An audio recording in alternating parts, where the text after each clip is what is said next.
Hello everyone, welcome to Byju's government exam preparation.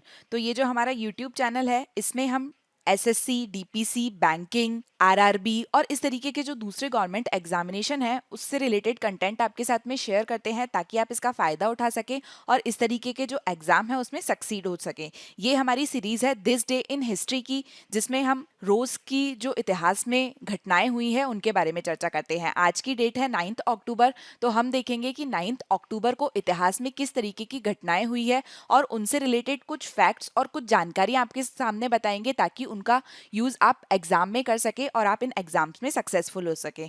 तो APJ Abdul Kalam, जो कि एक बहुत ही फेमस पर्सनैलिटी है, उनने ये कहा था, you are born with wings, don't crawl, learn to use them to fly and fly. मतलब आप जो भी चाहें आप वो कर सकते हैं, बस आपको उसकी प्रैक्टिस करनी है, आपको वो सीखना है। तो आपको एकदम कॉन्फिडेंट रहना है कि आप किसी भी तरीके का एग्जाम क्लियर कर सकते हैं। और इसी के साथ में हम आज का दिस डे इन हिस्ट्री का डिस्कशन स्टार्ट करते हैं। हिस्ट्री ऑफ 9 अक्टूबर अर्थात 9 अक्टूबर के इतिहास में हमारा आज का सबसे पहला पॉइंट है, 1876 में आज के दिन पहली बार टू वे कम्युनिकेशन स्टार्ट हुआ था। वायर के थ्रू स्टार्ट किया गया था टू वे कम्युनिकेशन। तो अगर हम टू वे कम्युनिकेशन की बात करें तो जो संचार प्रौद्योगिकी का क्षेत्र है, जो टेलीकम्युनिकेशन का क्षेत्र है, तो आपको पता है कि पहले इस तरीके की संचार सुविधाएं उपलब्ध नहीं होती थी। पहले संदेश कैसे भेजे जाते थे, तो उसके लिए मैसेंजर्स होते थे। कबूतर, आपने सुना होगा कि कबूतरों से संदेश भेजे जाते थे। बाद में धीरे धीरे जो इन्वेंशंस हैं वो हुए, आविष्कार हुए। उसके बाद में आज की हमारी जो तकनीक है, जिसमें हम इस तरीके से ऑनलाइन भी एक दूसरे के साथ में कम्युनिकेट कर पा रहे हैं, हम यहाँ तक पहुंचे।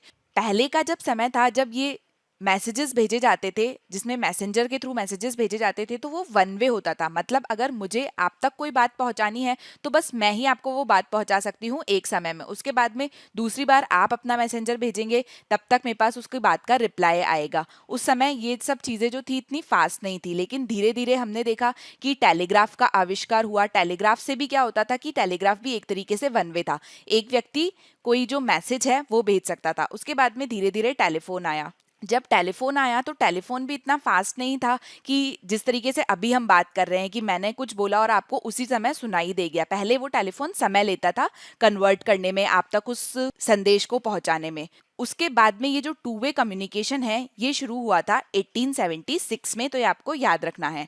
अब टेलीग्राफ और टेलीफोन के बारे में हमने बात की, तो एग्जाम के लिए ज़्यादा डिटेल नहीं आपको जाननी है, आपको बस इतना पता होना चाहिए कि टेलीग्राफ का आविष्कारक थे डेविड ऑल्टर। तो ये आपको ध्यान होना चाहिए, टेलीग्राफ के आविष्कारक थे डेविड ऑल्टर। और इसके अलावा टेलीफोन के आविष्कार हम सभी को पता है, ये थे Alexander Graham Bell. Alexander Graham Bell के साथ साथ और भी कुछ व्यक्ति थे जिन्होंने टेलीफोन का आविष्कार किया था, लेकिन टेलीफोन का जो पहला पेटेंट है वो इनके द्वारा साइन किया गया था, तो इन्हें आविष्कारक माना जाता है टेलीफोन का।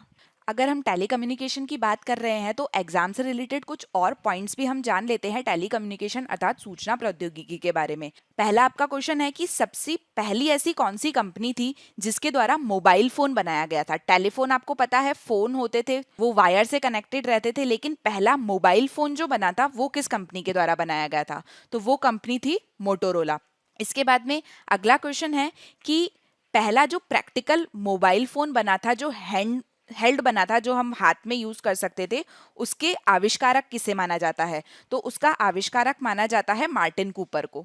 मार्टिन कूपर का नाम आपने सुना होगा, इसे पहले हैंडसेट का, हैंडफोन का आविष्कारक माना जाता है। इसके बाद में अगला क्वेश्चन आपके लिए यहाँ पर है कि वो कौन सी कंपनी थी जिसे पहली कंपनी माना गया था स्मार्टफोन लॉन्च करने वाली। पहले आपको पता है ऐसे छोटे छोटे फोन आते थे जिसमें कीपैड होता था, उसके बाद में अब हमारे पास में स्मार्टफोन होते हैं। तो स्मार्टफोन लॉन्च करने वाली पहली कंपनी कौन थी? आईबीएम। तो आपको अंतर ध्यान रखना है, अगर आपसे पूछा जाता है कि मोबाइल फोन सबसे पहले किस कंपनी के द्वारा लाया गया था, मोटोरोला, लेकिन स्मार्टफोन किसके द्वारा लाया गया था? आईबीएम के द्वारा। पहला ऐसा कौन सा फोन था जिसने एंड्रॉयड डिवाइस का जो प्लेटफॉर्म है उसे यूज किया था, तो वो फॉर्म था HTC ड्रीम। इसके बाद में टेलीकम्युनिकेशन के क्षेत्र में एक एक्रोनिम है, एक वर्ड है PCM। इस PCM का फुल फॉर्म आपको पता होना चाहिए, तो PCM का फुल फॉर्म होता है पल्स कोड मॉड्यूलेशन। इसके बाद में आपको ये पता है कि अभी हम 5G नेटवर्क तक पहुंच गए हैं। 5G नेटवर्क से रिलेटेड जो एक्सपेरिमेंट है, जो ट्रायल बेसिस पे हम 5G नेटवर्क चला रहे हैं, लेकिन इसकी शुरुआत हुई थी 1G से। तो 1G सबसे पहले किस कंट्री में आया था? तो ये आया था जापान में। जापान में इस नेटवर्क को लॉन्च किया गया था 1979 में। यूएसए में किस समय लॉन्च किया गया था? तो यूएस में इसे लॉन्च किया गया था 1983 में। तो आप देख रहे हैं कि जापान उस समय भी टेक्नोलॉजी में कितना आगे था। इसके बाद में अगला क्वेश्चन है कि वर्ल्ड का लार्जेस्ट इंडिविजुअल मोबाइल ऑपरेटर कौन है? तो वर्ल्ड का लार्जेस्ट इंडिविजुअल मोबाइल ऑपरेटर है चाइना मोबाइल। इसके बाद में टेलीकम्युनिकेशन के क्षेत्र में एक और क्वेश्चन है जो आपसे पूछा जा सकता है कि कौन से ईयर में पहला टेलीफोन स्विच बोर्ड जो है, टेलीफोन एक्सचेंज जिसे हम कहते हैं, उसे इन्वेंट किया गया था। तो टेलीफोन एक्सचेंज का इन्वेंट हुआ था 1876 में। तो ये कुछ इंपॉर्टेंट फैक्ट है जो आपको टेलीकम्युनिकेशन अर्थात संचार प्रौद्योगिकी के बारे में पता होने चाहिए। और ये जो वनडे एग्जाम है इसमें खास करके इस तरीके के फैक्ट्स आपसे पूछ लिए जाते हैं। अब हम चलते हैं हमारे दूसरे पॉइंट की तरफ। तो ये है आज के दिन 9 अक्टूबर को 1920 में Anglo oriental college of Aligarh जो है उसे अलीगढ़ मुस्लिम यूनिवर्सिटी में कन्वर्ट कर दिया गया था। तो सबसे पहले आपको यहाँ पर ये जानना है कि जो Anglo oriental college of Aligarh है उसकी स्थापना किसके द्वारा की गई थी, उसके संस्थापक कौन थे? तो इसकी स्थापना की गई थी सर सैयद अहमद खान के द्वारा। इनके बारे में अगर आपको याद हो तो हम पहले भी चर्चा कर चुके हैं। इन्होंने मुस्लिम समाज के सुधार में और वहां पर शिक्षा का प्रसार करने के लिए अपना काफी ज्यादा योगदान दिया है। इनके द्वारा Anglo oriental college of Aligarh की स्थापना की गई थी सन 1875 में। और इसके बाद में आप यहाँ पर देख सकते हैं 1920 में ये Anglo oriental college of Aligarh जो है वो अलीगढ़ मुस्लिम यूनिवर्सिटी में कन्वर्ट कर दिया गया था। तो इस समय जब इनके द्वारा ये कॉलेज बनाया गया तब इनके द्वारा खासकर ध्यान दिया गया था जो इंडियन मुस्लिम होते हैं उनकी एजुकेशन पे। और इस कॉलेज के द्वारा इन इंडियन मुस्लिम्स को वो एजुकेशन दी जाती थी जो कि ब्रिटिश गवर्नमेंट के लिए ज़रूरी है। और इस समय यहाँ पर जो एजुकेशन देने वाले, शिक्षा देने वाला जो स्टाफ था वो इंग्लैंड से लाया गया था। और इस कॉलेज में जो ह्यूमैनिटी के सब्जेक्ट होते हैं जैसे पॉलिटी हो गया, आर्ट्स हो गया, इस तरीके के जो सब्जेक्ट हैं उनके बारे में शिक्षा दी जाती थी और साथ ही साइंस के बारे में यहाँ पर शिक्षा दी जाती थी। तो इस तरीके से इन्होंने भारतीय मुस्लिम जो थे, इंडियन मुस्लिम जो थे, उनकी एजुकेशन के लिए काफ़ी अच्छा कार्य किया था। इनका ये जो कॉलेज बनाने का मेन ऑब्जेक्टिव था, ये यही ऑब्जेक्टिव था कि इस्लामिक वैल्यूज़ जो है उनसे कॉम्प्रोमाइज़ किए बिना भारतीय मुस्लिम जो हैं उनको ब्रिटिश एजुकेशन दी जा सके। जिसके चलते ये बोला गया कि सैयद अहमद खान के द्वारा ही एक तरीके का मूवमेंट चालू किया गया था जिसमें मुस्लिम अवेकनिंग की गई और उस मूवमेंट को बोला गया था अलीगढ़ मूवमेंट। इसके बाद में हमारा नेक्स्ट पॉइंट है 1942 में आज के दिन फ्रीडम फाइटर थे बीबी अमर कौर। इनने नेशनल फ्लैग अर्थात हमारा जो राष्ट्रीय ध्वज है उसे फहराया था लाहौर जेल के गेट पे। उन्हें गिरफ्तार करके अंबाला जेल ले जाया गया था। तो अगर हम यहाँ पर नेशनल फ्लैग की बात कर रहे हैं कि आज के दिन एक फ्रीडम फाइटर ने लाहौर जेल के गेट पर नेशनल फ्लैग फहराया था, राष्ट्रीय झंडा फहराया था, तो हम हमारे नेशनल फ्लैग के बारे में कुछ इंपॉर्टेंट पॉइंट्स देखेंगे। तो आप सभी को पता है कि हमारा जो नेशनल फ्लैग है, जो राष्ट्रीय ध्वज है, उसमें हॉरिजॉन्टल ये 3 कलर हैं। ये 3 कलर कौन कौन से हैं? केसरिया, सफ़ेद और गहरा हरा, डार्क ग्रीन कलर है। ये जो तीनों कलर है ये इक्वल प्रपोर्शन में है और ये जो झंडा है इसकी लेंथ का जो रेशो है वो 2:3 है। ये आपको ध्यान रखना है। इसके साथ ही हम यहाँ पर देखते हैं कि यहाँ पर एक अशोक चक्र है। इस अशोक चक्र के लिए एग्जाम में पूछ लिया जाता है कि इसमें कितने स्ट्रोक्स हैं। तो इसमें टोटल 24 स्ट्रोक्स हैं, ये आपको ध्यान रखना है। अब ये जो नेशनल फ्लैग है इसे हमने कब अडॉप्ट किया था? तो इसे अडॉप्ट किया गया था कॉन्स्टिट्यूशन असेंबली की एक मीटिंग में जो कि हुई थी 22 जुलाई 1947 को। 22 जुलाई 1947 को कॉन्स्टिट्यूशन असेंबली की एक मीटिंग में हमने इस नेशनल फ्लैग को अडॉप्ट किया था और इसके बाद में ये हमारे देश का ऑफिशियल फ्लैग बन गया था। इसके अलावा एक ट्राइकलर फ्लैग जो कि पहली बार इंडियन नेशनल कांग्रेस ने अडॉप्ट किया था वो 1931 में किया था। और जो 1931 में इंडियन नेशनल कांग्रेस ने फ्लैग अडॉप्ट किया था उसमें इस चक्र की जगह एक दूसरा चक्र था, लेकिन वो इसी तरीके का एक ट्राइकलर फ्लैग था।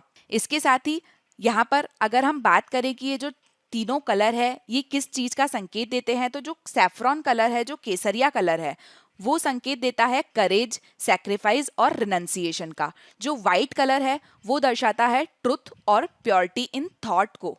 और इसके साथ ही जो डार्क ग्रीन कलर है वो लाइफ प्रॉस्पेरिटी का सिंबल है। इसके अलावा यहाँ पर ये जो चक्र है ये सिंबल है प्रोग्रेस और मूवमेंट का। तो इस तरीके से फ्लैग के लिए हमने इंपॉर्टेंट पॉइंट यहाँ पर देखिए। इसके अलावा ये जो फ्लैग है बाय लॉ ये खादी का बना होना चाहिए। लॉ में ये डिसाइड किया है कि ये जो फ्लैग है ये खादी का होना चाहिए। खादी वही फैब्रिक है जिसे महात्मा गांधी के द्वारा प्रमोट किया गया था। तो खादी जो है वो एक हाथ से बुना जाने वाला कपड़ा होता है जो कि कॉटन और सिल्क का एक मिक्सचर होता है और महात्मा गांधी से प्रमोट करते थे। तो फ्लैग के लिए जो कपड़ा बाय लॉ डिसाइड किया है वो खादी है। इसके साथ ही सुप्रीम कोर्ट जो है भारत का, उन्होंने 2002 में अपने एक निर्णय में बोला था कि हमारे पास जो फंडामेंटल राइट हैं, हमारे पास जो अपने मूल अधिकार हैं, उसमें आर्टिकल 19(1)(a) के तहत भारत में प्रत्येक व्यक्ति को अधिकार है अपना ध्वज फहराने का।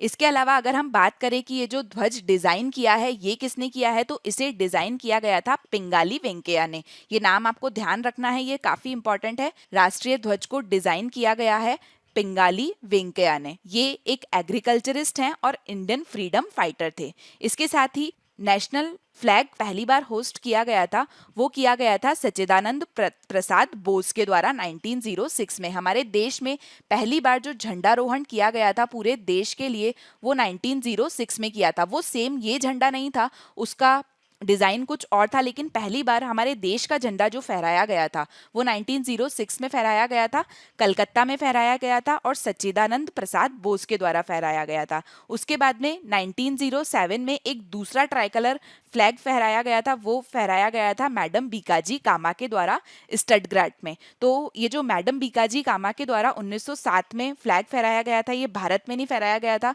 भारत के बाहर फहराया गया था। तो आपको ध्यान रखना है कि पहली बार 1907 में भारत के बाहर भारत का एक भारतीय झंडा फहराया गया था मैडम बीकाजी कामा के द्वारा। ये जो झंडे फहराए गए थे ये वास्तव में अभी जो नेशनल फ्लैग है वो नहीं थे, लेकिन एक तरीके से इनका टेम्पलेट लेकर ही नेशनल फ्लैग बनाया गया है।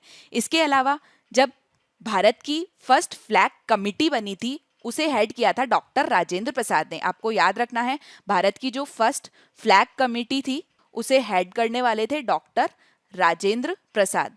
इसके साथ ही भारत में नेशनल फ्लैग को मैन्युफैक्चर करने का राइट दिया गया है खादी डेवलपमेंट और विलेज इंडस्ट्री कमीशन को। ये आपको ध्यान रखना है। यूजुअली हम इन सब चीज़ों को देखते नहीं है, लेकिन एग्जाम के लिए बहुत इंपॉर्टेंट होती है। तो यहाँ पर हमने हमारे नेशनल फ्लैग के बारे में डिटेल्स में डिस्कस किया। इसके बाद में 9 अक्टूबर के लिए हमारा नेक्स्ट पॉइंट है 1949 में आज के दिन सी राजगोपालाचारी ने आधिकारिक रूप से प्रादेशिक सेना का उद्घाटन किया था। C Rajagopalachari officially inaugurated the territorial army. तो हम यहाँ पर सी राजगोपालाचारी के बारे में चर्चा करेंगे। सी राजगोपालाचारी हमारे स्वतंत्र भारत के इंडिपेंडेंट इंडिया के फर्स्ट इंडियन गवर्नर जनरल थे। यहाँ पर आपको ध्यान रखना है कि हमारे स्वतंत्र भारत के पहले इंडियन गवर्नर जनरल थे। इसके पहले जब भारत को स्वतंत्रता मिली थी तो उस समय भारत के गवर्नर जनरल थे लॉर्ड माउंटबेटन। आपको ये ध्यान होना चाहिए, लॉर्ड माउंटबेटन स्वतंत्रता के समय भारत के वॉइसरॉय थे। इनके जाने के बाद में सी राजगोपालाचारी वो व्यक्ति थे जो भारत के गवर्नर जनरल बने थे और ये पहले और केवल ऐसे भारतीय थे जो कि स्वतंत्र भारत के गवर्नर जनरल बने थे। इसके बाद में आपको पता है कि 26 जनवरी 1950 को हमने देश का जो संविधान है उसे अडॉप्ट कर लिया था। उसके बाद में गवर्नर जनरल की पोस्ट समाप्त हो गई थी और उसके बाद में हम प्रेसिडेंट की पोस्ट लेकर आए थे। लेकिन उससे पहले जो कंट्री के हेड हैं वो गवर्नर जनरल होते थे और स्वतंत्रता के बाद में सी राजगोपालाचारी वो पहले भारतीय थे जो भारत के गवर्नर जनरल बने और इसके बाद में 1950 के बाद से ये गवर्नर जनरल की पोस्ट खत्म हो गई थी। इसके अलावा अगर सी राजगोपालाचारी के बारे में हम कुछ और महत्वपूर्ण बिंदु देखें तो सी राजगोपालाचारी ने हमारी जो फ्रीडम स्ट्रगल थी, जो स्वतंत्रता की लड़ाई थी, उसमें भी एक बहुत ही महत्वपूर्ण रोल प्ले किया था। तो आपको दांडी मार्च के बारे में पता होगा। दांडी मार्च जो कि सॉल्ट सत्याग्रह अर्थात नमक सत्याग्रह के अंतर्गत गांधी जी के द्वारा की गई थी। ये 1930 में हुई थी जिसमें गांधी जी साबरमती आश्रम से दांडी तक गए थे। नमक लॉ अर्थात सॉल्ट लॉ जो है उसे तोड़ा था। उसके बाद में उन्होंने ये दांडी मार्च चली थी 12 मार्च 1930 से लेकर 6 अप्रैल 1930 को इनके द्वारा सॉल्ट लॉ तोड़ा गया था। तो इस तरीके की जो यात्रा गांधी जी के द्वारा गुजरात में की गई थी, इसी तरीके की यात्रा सी राजगोपालाचारी ने मद्रास प्रेसिडेंसी में की थी और उनके द्वारा वहां पर नमक कानून को तोड़ा गया था अंग्रेजों का विरोध करने के लिए। तो ये सी राजगोपालाचारी के लिए कुछ इंपॉर्टेंट पॉइंट है। इसके साथ ही हमने यहाँ पर देखा कि ये स्वतंत्र भारत के पहले भारतीय गवर्नर जनरल थे। इसके बाद में ये मद्रास के चीफ मिनिस्टर भी बने थे 1952 में। इसके साथ ही यही वो व्यक्ति थे जिन्होंने मद्रास के स्कूल में हिंदी को कंपलसरी लैंग्वेज के रूप में इंट्रोड्यूस किया था, जिसके बाद में लोगों ने इसका काफ़ी विरोध किया था। साथ ही इनके द्वारा रामायण का तमिल ट्रांसलेशन किया गया था और ये ट्रांसलेशन पब्लिश हुआ था चक्रवर्ती थिरुमगन के नाम से। इसी बुक के लिए इन्हें साहित्य अकादमी अवार्ड भी मिला था 1958 में। तो इसके बाद में हमारे नेक्स्ट पॉइंट की तरफ चलते हैं, जो कि है 1962 में आज के दिन अफ्रीकन कंट्री युगांडा जो है वो रिपब्लिक बन गई थी, वो गणतंत्र बन गई थी। यहाँ पर आपको ये पता लग जाता है कि युगांडा एक अफ्रीकी देश है। अब जब भी हम किसी देश के बारे में बात करते हैं तो उसकी कैपिटल और उसकी करेंसी के बारे में चर्चा करते हैं। तो युगांडा की कैपिटल है कंपाला और युगांडा की करेंसी है युगांडन शिलिंग। इसके अलावा युगांडा जो है वो हमारे विश्व के जो सबसे गरीब देश हैं उनमें से एक माना जाता है। इसके साथ ही आप यहाँ पर इसकी लोकेशन देख सकते हैं। इस जगह युगांडा स्थित है। युगांडा की बॉर्डर लगती है लेक विक्टोरिया से। तो लेक विक्टोरिया अफ्रीका महाद्वीप की सबसे बड़ी लेक है। इसकी बॉर्डर 3 कंट्रीज से लगती है। आपसे पूछा जा सकता है लेक विक्टोरिया की बॉर्डर कितनी कंट्रीज से लगती है और वो कंट्रीज कौन कौन सी है। तो वो कंट्री है युगांडा, केन्या और तंजानिया। इसके बाद में हमारा नेक्स्ट पॉइंट है 1988 में सैफुद्दीन किचलू, जो कि एक फ्रीडम फाइटर थे, स्वतंत्रता सेनानी थे, उनका आज के दिन निधन हो गया था। सैफुद्दीन किचलू, यहाँ पर आप देख सकते हैं कि ये पंजाब से थे। इनका जन्म पंजाब में हुआ था और अगर आपको इनका नाम याद आ रहा है तो इनका संबंध था जलियांवाला बाग हत्याकांड से। जलियांवाला बाग हत्याकांड हुआ था 13 अप्रैल 1919 को। इस दिन क्या हुआ था कि पंजाब के अमृतसर में कई लोग जलियांवाला बाग एक स्थान है वहां पर इकट्ठा हुए थे। ये इकट्ठा इसलिए हुए थे क्योंकि सैफुद्दीन किचलू और इनके साथ में डॉक्टर सत्यपाल, ये दो पंजाब के काफी ही फेमस और पॉपुलर लीडर थे, इनकी गिरफ्तारी हो गई थी। तो इस गिरफ्तारी का विरोध करने के लिए काफी लोग जलियांवाला बाग में इकट्ठा हुए थे। और इसके अलावा 13 अप्रैल आपको पता है लोहड़ी होती है, तो उसे मनाने के लिए कई लोग अमृतसर आए थे जो कि इस बाग में इकट्ठा हुए थे। तो इनकी गिरफ्तारी का विरोध करने के लिए जो लोग इकट्ठा हुए थे उन पर जनरल डायर के द्वारा जलियांवाला बाग में गोलियां चलवाई गई थी, जिसे जलियांवाला बाग हत्याकांड कहा गया। तो यहाँ पर आप देख सकते हैं सैफुद्दीन किचलू का संबंध जलियांवाला बाग से है। ये पंजाब के फ्रीडम फाइटर थे। इसके बाद में हमारे नेक्स्ट पॉइंट की तरफ चलते हैं। नेक्स्ट पॉइंट है 2006 में गूगल ने आज के दिन अनाउंस किया था यूट्यूब का एक्विजिशन। तो गूगल के फाउंडर के बारे में हम काफ़ी बार चर्चा कर चुके हैं, आपको इसका आंसर कमेंट सेक्शन में देना है। यहाँ पर हम यूट्यूब के फाउंडर के बारे में चर्चा करेंगे। तो YouTube was founded by Steve Chen, Chad Hurley and Jawed Karim. ये आप इनकी पिक्चर देख सकते हैं यहाँ पर। इसके साथ ही आपको ये पता होना चाहिए कि यूट्यूब जो है वो अमेरिका की मल्टीनेशनल कंपनी है, अमेरिका से संबंधित है यूट्यूब। इसके साथ ही गूगल जो है वो भी एक अमेरिकी कंपनी है। अब नेक्स्ट पॉइंट है 2012 में आज के दिन मलाला, जिन्होंने एक बहुत ही इम्पॉर्टेंट रोल प्ले किया है वुमेन्स एजुकेशन, गर्ल्स की एजुकेशन को प्रमोट करने के लिए, उनको शूट किया गया था तालिबानियों के द्वारा जब वो स्कूल जा रही थी। मलाला, ये आप यहाँ पर पिक्चर देख सकते हैं, ये वो व्यक्तित्व हैं जिन्हें नोबेल पीस प्राइज मिला हुआ है।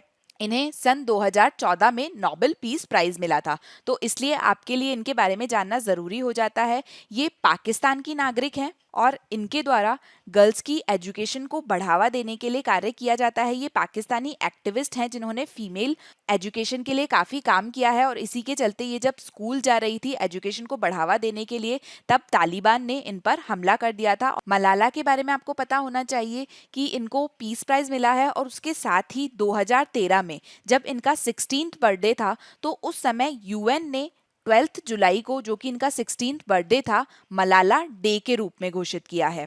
ये मलाला डे मनाया जाता है ऑनर देने के लिए इन्हें, इनके करेज को, और ये जो एक यूथ एक्टिविस्ट हैं जिनके द्वारा महिलाओं के अधिकारों के लिए और बच्चों के लिए पूरे विश्व में कार्य किया जाता है, उनको बढ़ावा देने के लिए और इनकी डिटर्मिनेशन को देखते हुए इनके 16th बर्थडे को मलाला डे के रूप में शुरुआत की गई थी और उसके बाद से 12 जुलाई को मलाला डे के रूप में मनाया जाता है। इसके साथ ही मलाला जो है वो इंटरनेशनल आइकन बनी है वुमेन्स एजुकेशन के लिए, और वुमेन्स एजुकेशन के चलते ही इन पर गोली चलाई गई थी 9 अक्टूबर 2012 को तालिबानियों के द्वारा। मलाला जो है उनके द्वारा अपने पिता के साथ में मिलकर मलाला फंड की शुरुआत की गई थी 2013 में। ये फंड अवेयरनेस के लिए था, सोशल और economic impact of girls education को लेकर। इसके साथ ही इन्हें यूएन के द्वारा मैसेंजर ऑफ पीस अपॉइंट किया गया था अप्रैल 2017 को। हाल ही में इनके द्वारा इनकी डिग्री फिलोसॉफी, पॉलिटिक्स और इकोनॉमिक्स में यूनिवर्सिटी ऑफ ऑक्सफोर्ड से कंप्लीट की गई है जून 2020 में। अगर यहाँ पर हम इनके अवार्ड्स और अचीवमेंट की बात करें तो हमने देखा कि इनको नोबेल पीस प्राइज मिला हुआ है 2014 में। ये यंगेस्ट रिसिप्टेंट है नोबेल पीस प्राइज की। इसके अलावा इन्हें पहला नेशनल यूथ पीस प्राइज दिया है पाकिस्तान सरकार ने 2012 में। साथ ही कनाडा की गवर्नमेंट ने इन्हें ऑनरी कैनेडियन सिटीजनशिप दी है। ऑनरी कैनेडियन सिटीजनशिप का मतलब है कि कनाडा की नागरिकता दी है इनको, इनका ऑनर करने के लिए। वरना आपको पता है नागरिकता लेने के लिए कुछ शर्तें हैं वो पूरी करनी पड़ती है, लेकिन इनको ऑनर देने के लिए कनाडा सरकार के द्वारा इन्हें नागरिकता दी गई है। और उसके बाद में ये यंगेस्ट पर्सन बन गई थी कनाडा के हाउस ऑफ कॉमन्स को एड्रेस करने वाली। इसके अलावा वर्ष 2019 की एक रिव्यू रिपोर्ट ने यूएन ने इनको डिक्लेयर किया था कि ये मोस्ट फेमस टीनेजर है इन दी वर्ल्ड। इसके अलावा इन पर एक डॉक्यूमेंट्री बनी है ही नेम्ड मी मलाला, जिसे शॉर्टलिस्ट किया गया था 2015 के ऑस्कर्स के लिए। आपसे पूछा जा सकता है मलाला पे जो डॉक्यूमेंट्री बनी है उसका नाम क्या है, तो ये नाम है ही नेम्ड मी मलाला। तो अभी तक हमने कुछ इंपॉर्टेंट पॉइंट्स के बारे में चर्चा करी। अब हम उससे रिलेटेड प्रैक्टिस क्वेश्चंस अर्थात अभ्यास प्रश्न की तरफ चलते हैं। तो हमारा सबसे पहला क्वेश्चन है, who founded the Aligarh Muslim university? Aligarh मुस्लिम विश्वविद्यालय की स्थापना किसने की थी? तो इसका सही आंसर है सर सैयद अहमद खान ने। नेक्स्ट क्वेश्चन है, who was the first Indian governor general of independent India? इसका सही आंसर है सी राजगोपालाचारी। आपको ध्यान रखना है कि आपको इसको लॉर्ड माउंटबेटन से कंफ्यूज नहीं करना है। नेक्स्ट है, what is the capital of Uganda? इसका सही आंसर है कंपाला। अगला है, सैफुद्दीन किचलू का जन्म किस राज्य में हुआ था? तो अगर आपको पता है कि सैफुद्दीन किचलू जो है वो जलियांवाला बाग से संबंधित है और पंजाब में है जलियांवाला बाग, तो भी आप इसका आंसर पता कर सकते हैं कि ये पंजाब में इनका जन्म हुआ था। इसके बाद में, Google is a multinational public company और विच कंट्री? तो इसका सही उत्तर होगा अमेरिका। अगला क्वेश्चन है, when did Google acquire YouTube? इसका सही आंसर है 2006। नेक्स्ट क्वेश्चन है, मलाला यूसुफजई किस देश की नागरिक है? तो ये पाकिस्तान की मूल नागरिक है। कनाडा ने इन्हें ऑनर करने के लिए नागरिकता दी है। विश्व मलाला दिवस कब मनाया जाता है? तो ये मनाया जाता है 12 जुलाई को। इसकी शुरुआत हुई थी 2013 में जब मलाला का 16th बर्थडे था। तो यहाँ पर हमारा आज का डिस्कशन खत्म होता है। Thank you so much. I hope you like this session. Please like, share and subscribe to our channel. Stay happy, stay safe.